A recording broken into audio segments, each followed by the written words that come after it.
Welcome to the Slop Temple. We pray this video helps. You begin by making the transmitter coil. Strip and wind 2226 AWG enamel wire into a flat spiral of 8-10 turns, about 30-35 mm diameter. Once done, scrape enamel at both ends and tin them with solder. Make sure to mount the coil on a non-conductive base so spacing stays stable. Then connect one end through a Schottky diode to reduce reverse currents and prepare to link the coil to a small boost circuit designed for wireless power. Keep the USB 5V powered, but unplugged while wiring.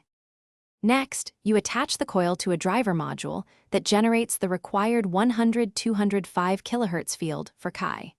Once connected, add a small series capacitor to form a resonant circuit. Adjusting capacitance tunes the resonance to the driver frequency. Use an LCR meter to find the peak response and tweak turns or capacitor value until the Q factor improves. Also make sure wiring polarity and grounds are correct. A misplaced connection can kill efficiency.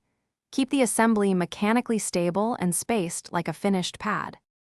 Finally, secure the coil and driver in a non-metallic enclosure and place the iPhone Chi receiver or coil directly centered above your transmitter coil.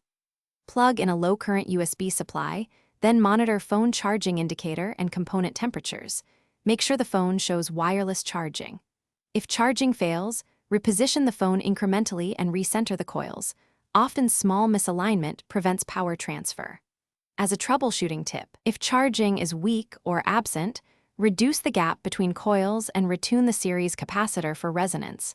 They must be closely coupled. Thanks for watching. Consider subscribing if we helped you.